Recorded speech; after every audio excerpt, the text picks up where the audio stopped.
give it up for your host, Tim Chan, everyone. Guys, I got a story to tell you.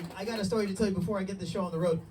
October 19th, 2019 was the first time I ever did stand-up comedy. It was my first ever open mic, and it was in this room. In this room at the Aftermath, right? Fast forward, exactly 358 days later was the first time I ever got booked on a show. In this room, right? Tonight is my kind of sort of first time ever headlining a show. In this room, right? Okay, I've headlined a couple of other shows here and there. I did a brothel in Wanchai 2 weeks ago. That was a fucking weird one. I grabbed onto the stripper pole, like as a prop, and it slipped. I was like, ugh. Anyway, in this room, this is also the first room where I ever got my dick sucked by a dude. So guys, big round of applause for your host, Mr. Tim Chan. Fucking headlining, you don't even know my name, dude. What the fuck? What the fuck?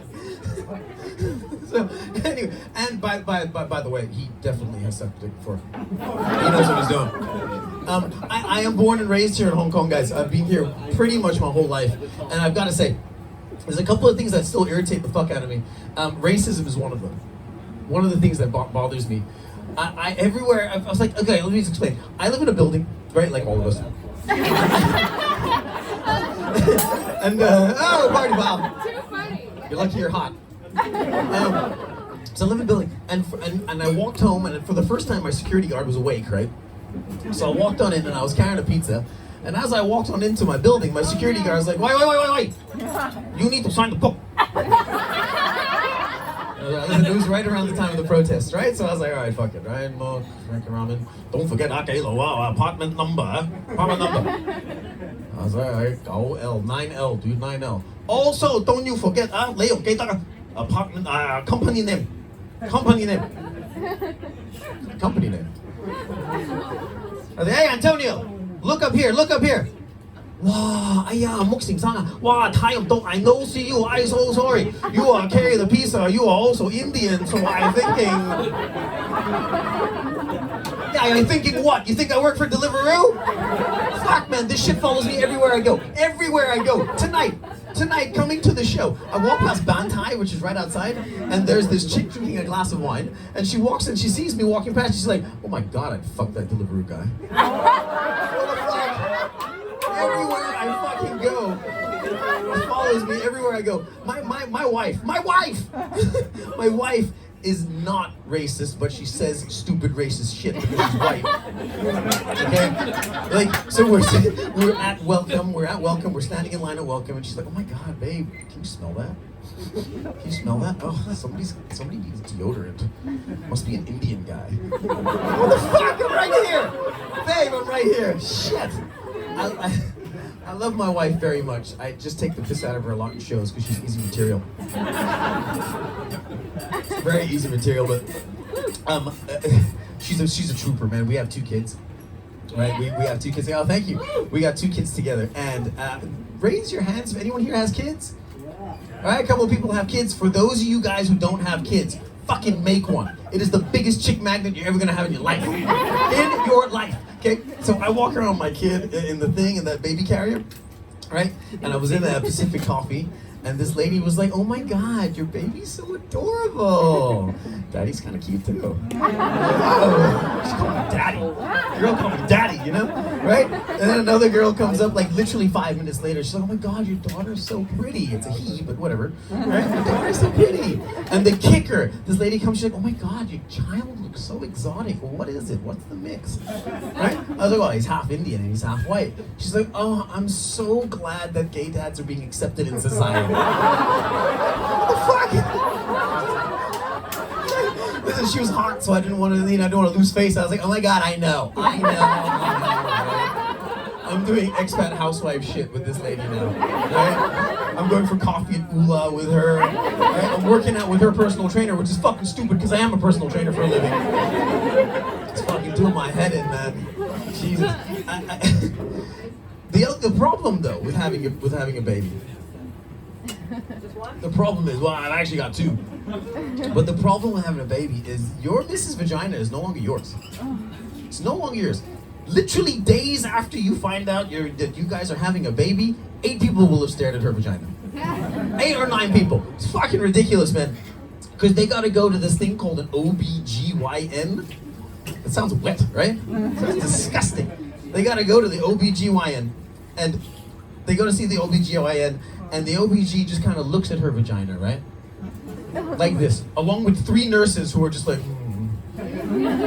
they're just fucking evaluating the thing, right? The OBG is like, I couldn't do that. I couldn't let 4 people look at my dick at the same time. You gotta at least turn the lights down. What the? You're in the office, this bright white light, bright white wall, and then the screen. It's like their vagina's on a TV screen. This is ridiculous. Then you go deliver the baby.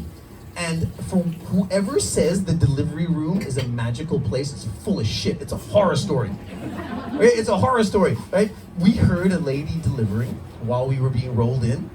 And my wife was like, oh, someone's having a baby, so beautiful. The sound was, it sounded like she was dying. Okay? Then it's my missus' turn to deliver, and we have this creepy Chinese doctor, whose name is Dr. Chan, by the way, and he's looking at my missus' vagina like this. Don't worry, I delivered the pee-pee for you.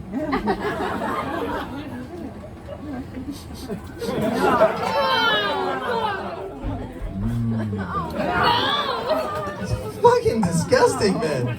It's gross. And then the baby then they push, the baby slides out like a fucking squid. Oh, it's gross, man. Women are gross. Women are disgusting, man. And I apologize, ladies. You beautiful women in the room. You guys look beautiful. You're gross. Because like, I have spent my whole life from the age of like 11 or whatever puberty starts, right? From 11, I put pussy on a pedestal. Right? I put it up on a pedestal. I want it. I'm obsessed by it. I watched videos to learn how to use it. You know, porn. Right? You try to figure out how to do what you're supposed to do. Right? You put the thing on a pedestal. Women think men are gross by peeing on the seat a little bit. Have you looked in the drain of a shower? It's got this clump of woman hair. It's like this long. It's gross, and it's even more gross because it's like on shampoo suds and fucking cum on it. It's just gross. Like fucking clean the, pick it up and throw it away so we can whack one off in peace in the shower without no one's around. Okay? Because like sometimes we need to do it by ourselves. Okay? We need our time sometimes. It's crazy. It's gross, man. Who's going to the rugby sevens? Make some noise if you're at the rugby sevens this weekend. Wow, that's a lot of you. I couldn't give a shit about the sevens. That's a lot of you. But we're one step closer. One step closer to when Manchester United used to come to Hong Kong. Do you guys remember this?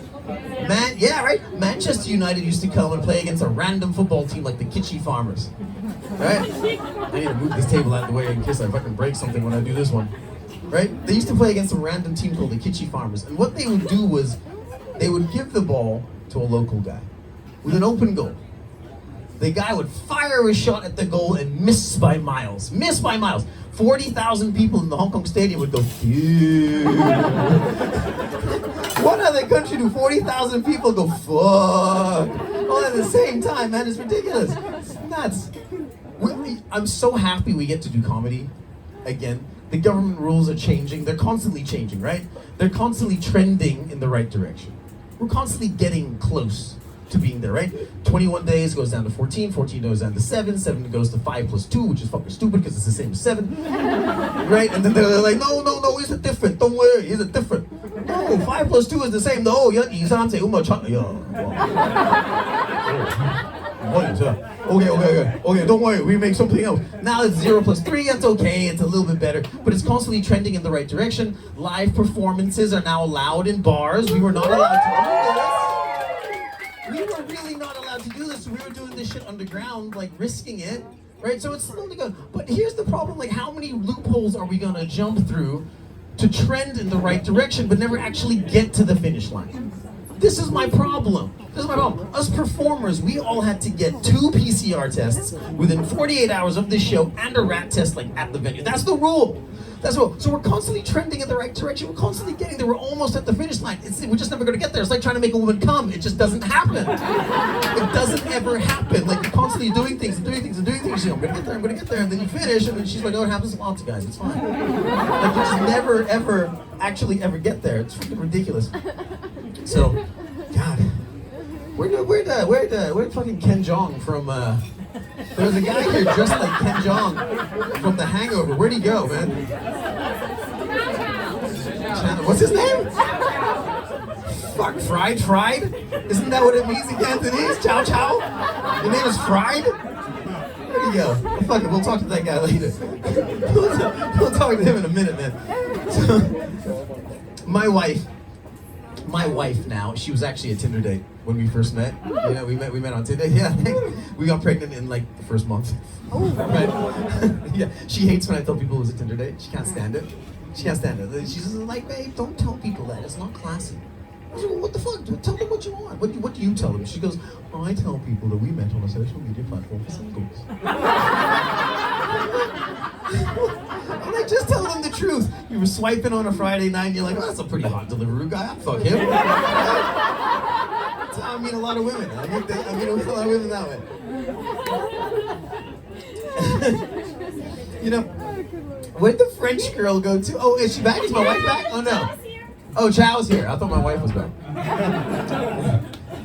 What is with this Ken Jeong outfit, Mr. Chow? It's always been like that. You've always been like that. I feel like you're 2 seconds away from being like, what, did you die? Right? And then you're gonna fucking run away with a shiitake mushroom fucking size penis. You guys have seen The Hangover, right?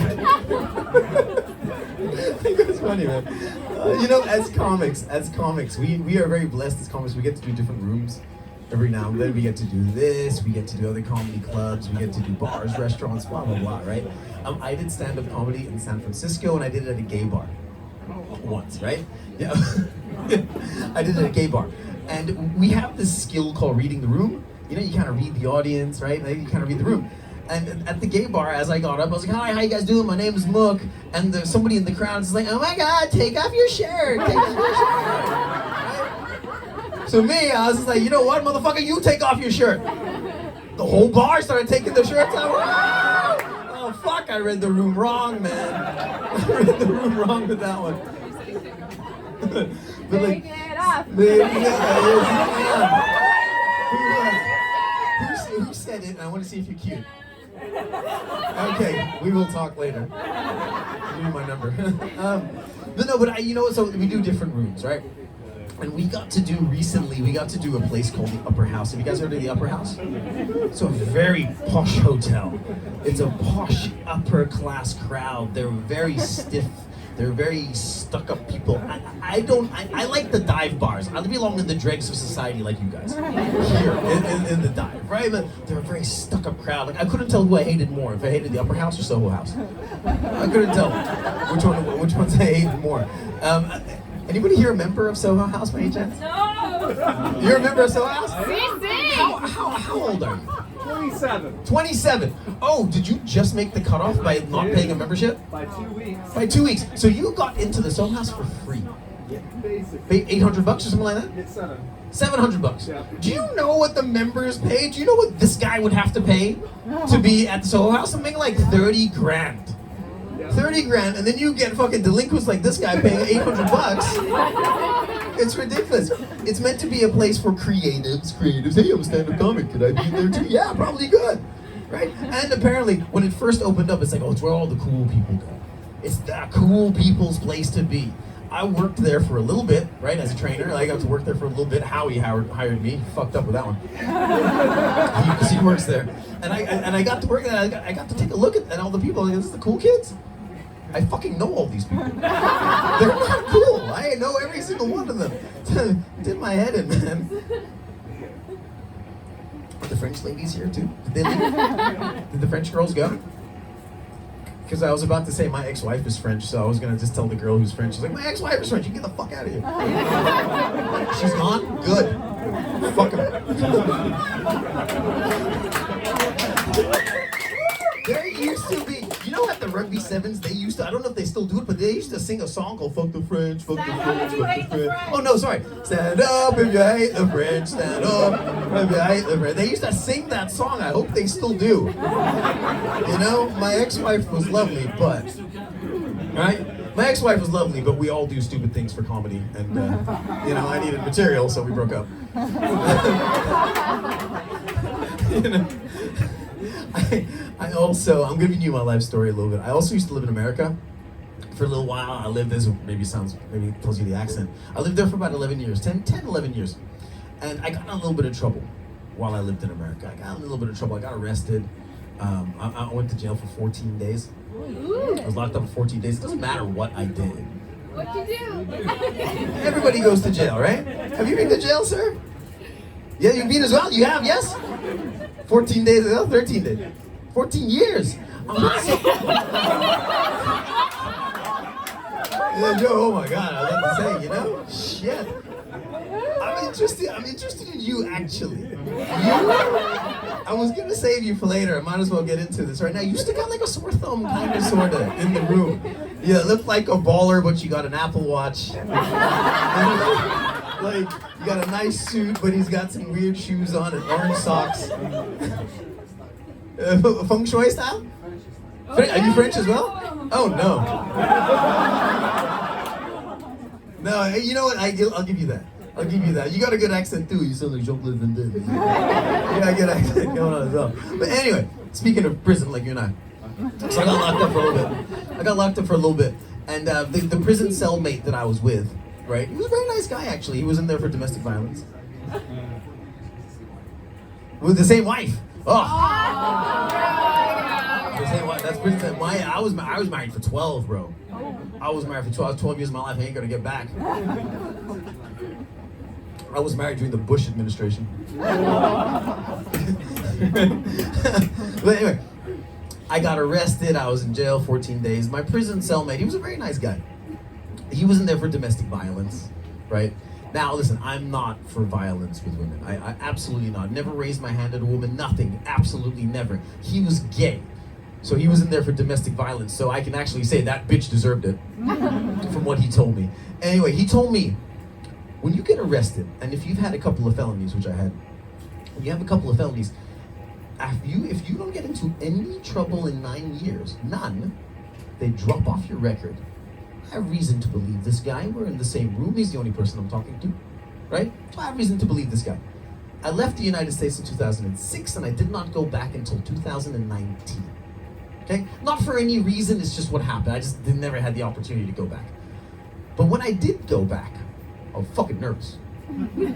Fucking nervous, right? Because you have to tick on the declaration form, have you ever been convicted of a felony? I ticked no.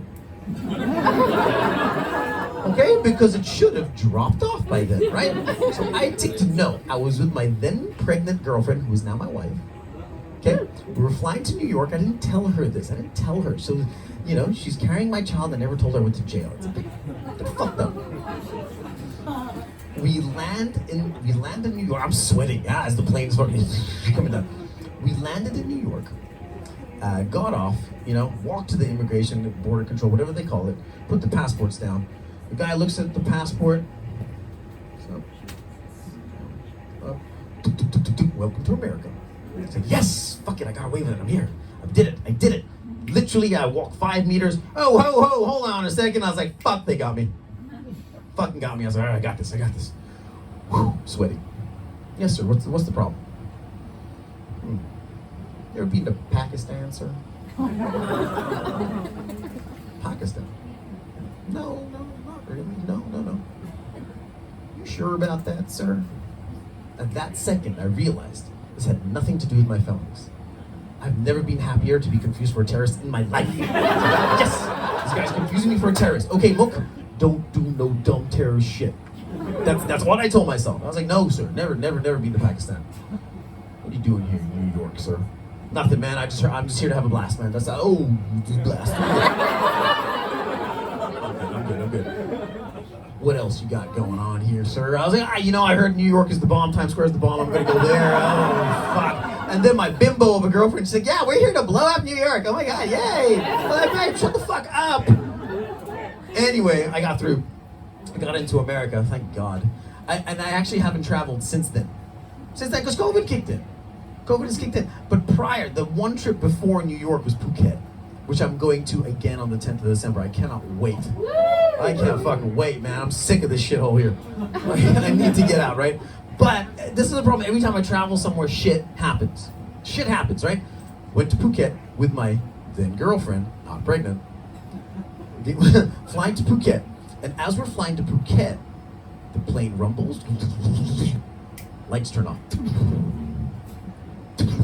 They turn back on. I was like, whoa, that was fucking terrifying. That was scary as fuck, right? Then, Captain, ladies and gentlemen. I was like, oh, it's an Indian. It's one of mine, yes.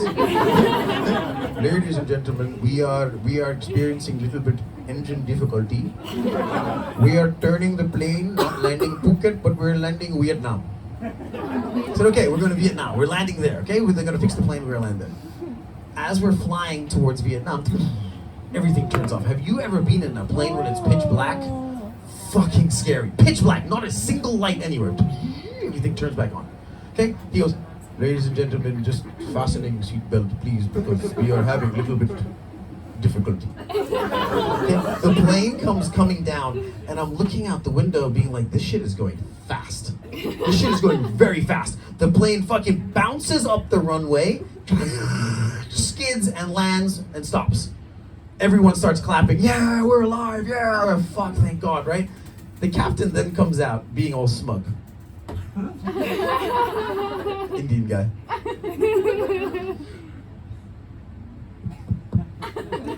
Ladies and gentlemen, how do you? I would like to inform you that I have, oh, excuse me, VV, because we are a team. I have successfully landed this plane here. Let me explaining to you what has happened. As we are flying from Phuket, engine 1 shut off. Then we are flying still to make turn, engine 2 shut off. Don't worry, my friends. I have done many landing like this, 13 landing, 14 landing, because I also used to be Air India pilot. Oh, fuck! Is this what Cathay is doing? They're hiring Air India pilots? This does not make me feel safe at all. Fuck, man. Halloween. Raise your hands if you had a Halloween costume over the weekend. You did? Halloween, you did as well? You did that so timidly. Oh my God, yeah. I love Halloween because it's the one day women are allowed to dress like whores and we're allowed to look. May I ask what you dressed like, miss? Did you dress like a whore? You're laughing like, yes, oh, you did, didn't you? What do you dress like? Come on. You dressed like a bathtub? You just wore a bathrobe? Was it skimpy? I think it was, huh? I think it was. Were you with her? Are you guys a thing? No, okay, you guys are not a thing. Okay. And the guy who put his hand, did you dress like a whore as well? I was in asylum. You were in asylum? I was in the... Like a straight jacket, like an orange straight jacket, looking like the psycho that you are. Right? You and Bailey could like kind of hook up, right? Two people being psycho, like she could Gone Girl the fuck out of you, and you guys could be like friends, and then you know. Oh, you're with your wife. Oh shit. Sorry about that, Bailey. He's married. Sorry about that. But no, Halloween. I can't do Halloween no more, man. I can't do it. I got kids now. Okay? We have kids knocking on our door, coming in trick-or-treating, right? And some of these 11-year-olds, the shit that they're wearing. Oh my God, like if this girl came in with a tiny skirt, red stiletto heels, and fishnets. She's 11 or 12. If I didn't have kids, I would be like, I'm gonna keep my eye on that one. I'm gonna wait till she grows up. Yes, it's a terrible joke. That's what I'm here for. Okay? But I have kids. So I have to be the responsible parent and be like, Emily, what would you do if your mother saw you dressed like that? Okay? We then go to a fucking Halloween party, and I saw her mother. Her mother looked like Jessica Rabbit. I'm like, now I'm saying, I'm looking at all the mothers at Halloween, and they're all dressed like whores. I'm like, fuck, Halloween's bad because I want to fuck everyone's mom. Okay? That's not the scary part. The scary part is they want to fuck me back. They want to fuck me too, and I'm like, of course, I understand. But I can't do Halloween no more, man. I just can't do it. I'm just gonna break fucking script for 2 seconds. As comics, right? We do something called crowd work. Like I talk to you, where are you from? You look like you're rich, but you don't. Like we do fucking crowd work, right? He looks like he's rich, got the Apple Watch, right? We do something called crowd work, and crowd working is high risk, high reward, right? Because you're venturing into a minefield. You don't know what you're gonna get back, but you have to try to make something out of nothing, right? High risk, high reward. When the reward is there, people laugh. It's great. But when you don't, it is fucking catastrophic. Catastrophic, right? We were at a show. I have this theory, like at the Upper House. Like I have this theory. When you have a beautiful looking crowd, everyone looks perfect. They're all dressed up, jewelry, hair. When you have a beautiful looking crowd, they laugh a little bit less. This is my theory, right? You guys are laughing tonight, right? So you're proving my theory. Right? But I didn't say you guys were ugly. I said you guys are cute. You guys are all very cute, right? Like this guy's handsome. He's a nice guy.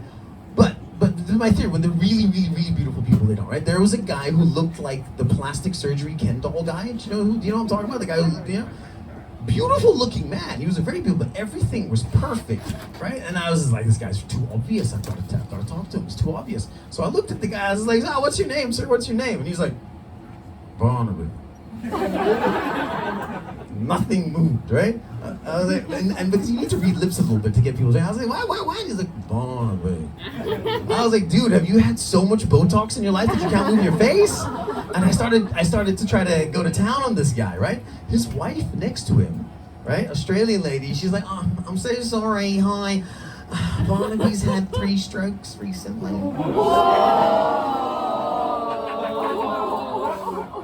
This should have been the reaction of the room. It should have been, oh, and I felt so bad, and it would have allowed me to pivot and go somewhere else, right? I would have been like, oh, I'm really sorry about that, I feel so bad, and pivot and go somewhere else. No, the fucking room laughed. They laughed. I'm a comic. If they laugh, my autopilot response is to keep pushing. So I pushed a little bit, and I don't know why I went for the kill. I went for the kill. As a man, your face is so stiff, it looks like a dude's cum on it, and you're waiting for the cum rag. Like, why did I say it? Why did I go for the kill? And they kept laughing. They just kept laughing. And I was like, oh, 3 strokes. Oh, your girlfriend gave you 3 strokes and you never smiled before. Oh, it's just like, so crowd risk, high reward.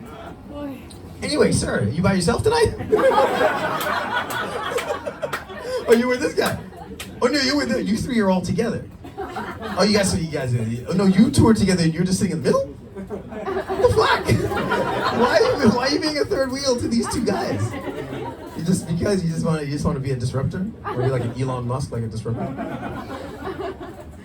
How about you, sir? The pink? What's your name, man?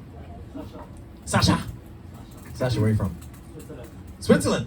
Ooh, you sound very neutral when you say that. Switzerland. No accent or anything. What do you do in Hong Kong, Sasha?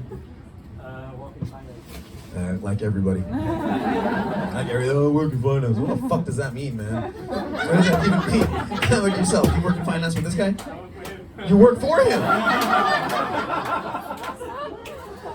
Tell us a little bit about him. Do you want to get fired tonight? Let's do this. Tell us a little bit about Sasha. Is he a good boss? Oh, look at you trying to keep your job so bad right now. Right? Is HR department here? Anyone from HR department? No? Let's do this, man. There's no cameras that I'm aware of. Let's do this. So how long you work for? How long you work for Sasha? 18 months. 18 months. Oh, that's pretty short.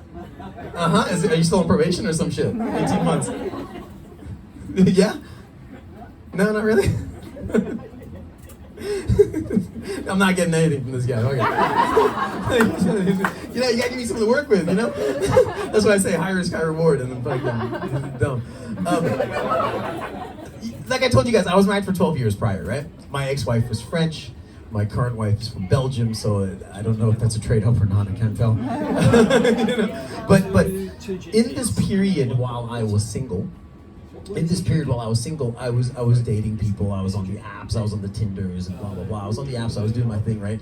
And I was having a great time. I was going for drinks with girls. I'm having romantic relationships with girls. Where I'm making friendships with girls. I was making women feel completely like they were something wrong with them when I ghosted them. Like I was doing what single guys do.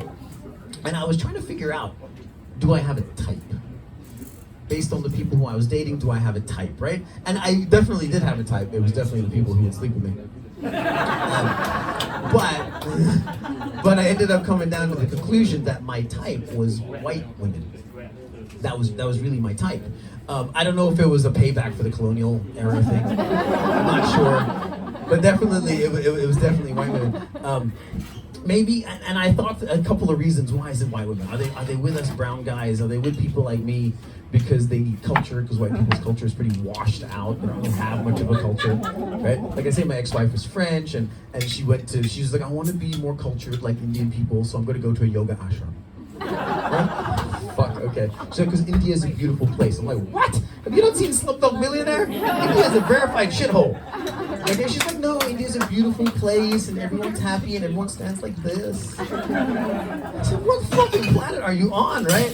So, have you ever seen a yoga teacher, trainer, retreat? White chicks as far as the eye can see. It's all white chicks, and there's one Indian dude leading the thing, right? Do you know, I sidetracked. Remember this Bikram yoga scandal? Yeah. You remember this? Indian American guy, whatever the fuck he was, right?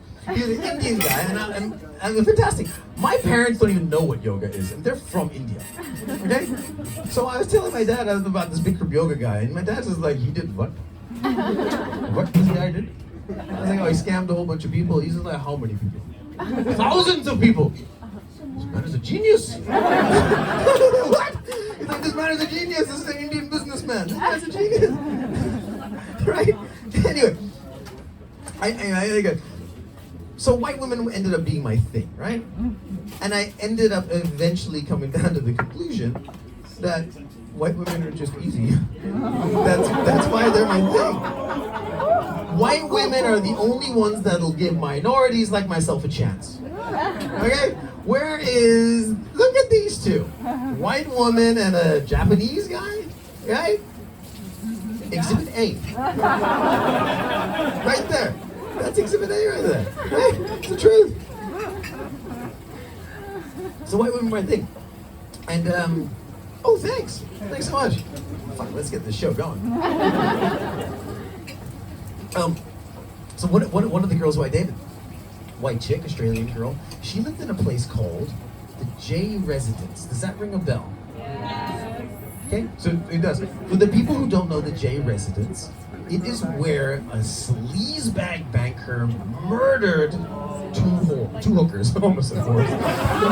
Excuse me, 2 sex workers, right? And I was trying the whole time I was with her. I was like, I know this place. Why do I know this place? Why do I know this place, right?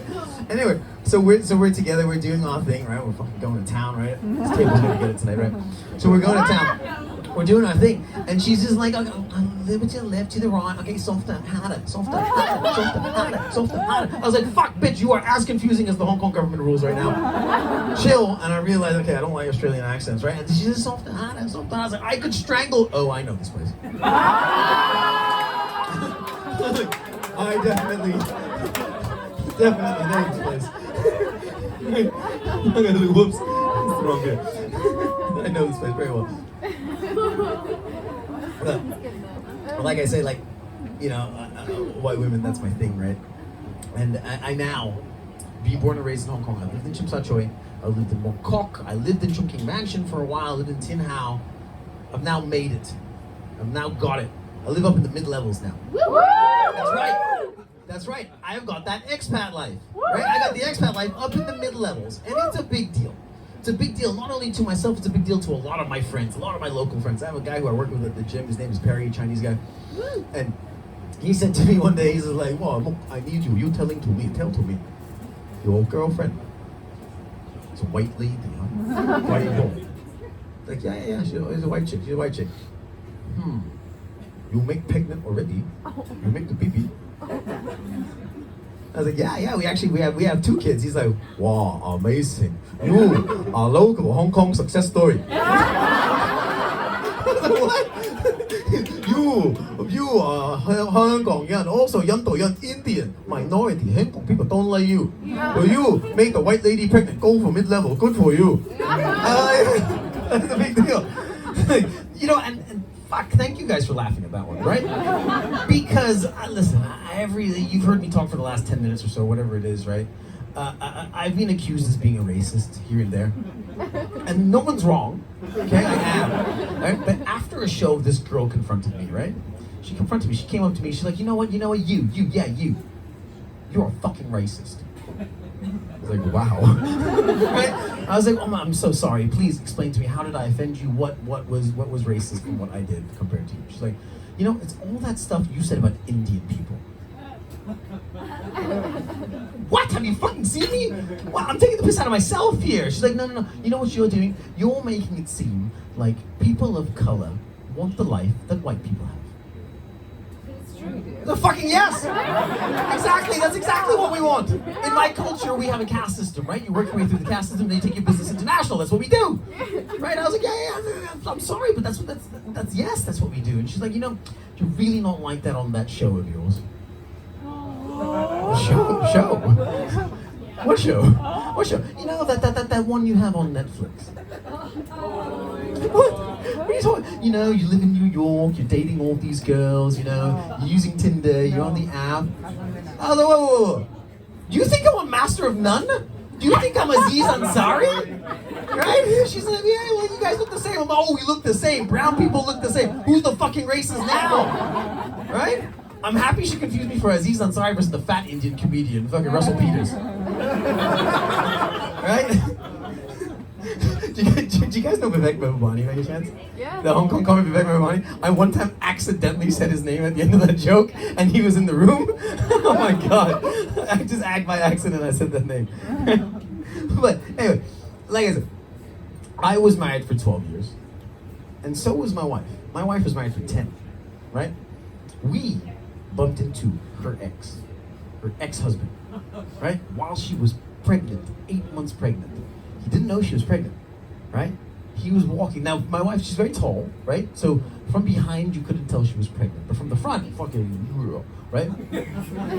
So you could tell. So he's walking past, she's like, hey, Kirsten. And she turned around like, right? The look on his face was, oh, fuck. I put 2 and 2 together right then. And I was like, oh my God. I need him to know that she's upgraded. I need this, right? So she's like, hi, John, hi, I'm sorry, yeah, I'm pregnant now, and he's the father of the child. Slid right on in there. I was like, hello, G, hi, how are you? Nice to meet you. Yes, I am rich Bangladeshi from Bangladesh. I make money, we meet on an app called Tinder. And together we make baby. Yeah? She was so mad at me, she was fucking furious. She's like, babe, you're supposed to be the upgrade. Now he thinks I got married to a refugee who needs a visa for Hong Kong. Wow, man, I messed that up so bad. So bad. Do I still have time? We're not timing this shit no more, right? We're not timing this shit no more. Everyone else is gone already. Everyone else is gone, right? As long as the French chick is gone. We're good with that. You guys want to hear something dirty? Want a dirty joke? Yeah. I usually don't do dirty jokes. I usually don't, right? Like I said, I remember how I lived in America, right? So, in America, the ex-girlfriend I had, she was Mexican, and she wanted to try it. Right? She wanted to try some butt stuff. And I was like, okay, I haven't done this before. Okay, sure, right? So I bent over, right? No, I'm just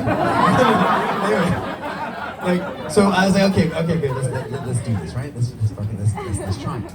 And it was working out okay. Everything was going okay. All of a sudden, you hear the keys coming into the door. It was her roommate and the roommate's boyfriend. So I fucking quickly emergency pulled out and ran away, right? Apparently you're not supposed to do that. Okay? Because if you just rapid pull out and run away, she fucking projectile shit all over the fucking apartment. Everywhere. Right? It was like a plunger. Right? She's pulling her pants up. The roommate and the boyfriend walk in, right? And she's just like, oh my God, I have a shellfish allergy. And pretending she had a shellfish allergy, which is why she had diarrhea, right? 22 years later, she is now married to the roommate's boyfriend. And she still pretends she has a shellfish allergy, right? So she's never done it ever since. I ruined that experience for her. I'm the fucking man. No, but like, you know, any British people in the room? British people, put your hands up. Okay, we got 1, 2, 3, 4, 5, 6. So welcome to your new leader. Right? I'm sorry, say again? Ah, you haven't seen the new British Prime Minister, have you? Right? But welcome to your new leader. But you know, as an Indian guy, I don't agree or accept with the heinous acts that they did during the colonial era, especially to my people. Right? They took my people, Indians, to their country, used them as slaves and stuff like that. And with that colonial era obviously winding down to an end, I love to ask them, how's it going for you guys now? Right? Because it's not going very well. Right? But I gotta say, we were brought over as slaves, we were brought over as servers. We are now the lawyers, we are now the bankers, we are now the doctors in the United Kingdom. The number one doctor's name in the United Kingdom is Dr. Singh and Dr. Patel. Okay? We are slowly taking that over. We now have the Prime Minister in there. We now run your government, right? We now run your government. And it leads me to ask, like, what is an expat really? Right? What is an expat? Expat had a little bit of a racist term. This guy who came from another country and made a life in another country, right? But it used to be referred to as white people, right? Used to be. But now, like I say, us brown people, we're taking over. We got comedians all over the world. We're the doctors. We're everybody. And while we are taking over the world, I feel like the British are stuck with the only colonial thing they have left. The one thing they have to still try to spread their colonial stuff and their King George and whatever the hell it is. The only thing they have left is becoming an English teacher in Asia. That's all they have left, in my opinion. So, guys, I think that's my time. I think I'm done. Thank you very much for letting me entertain you tonight. Let's bring back your host, Mr. Tim Chan. Thank you. Yeah, thank you, Muk. And Mary just talked to me and need me to say something to you guys, because she said in Halloween she just dressed up as Gone Girl. This the truth. Oh, no laughing. Sorry. Okay. It's the time to give out the tickets now. Yeah, it's the next show. The next show is on November 12th, 8 p.m. at Studio 33. Studio 33 is 33 of 呢個 Hollywood Road。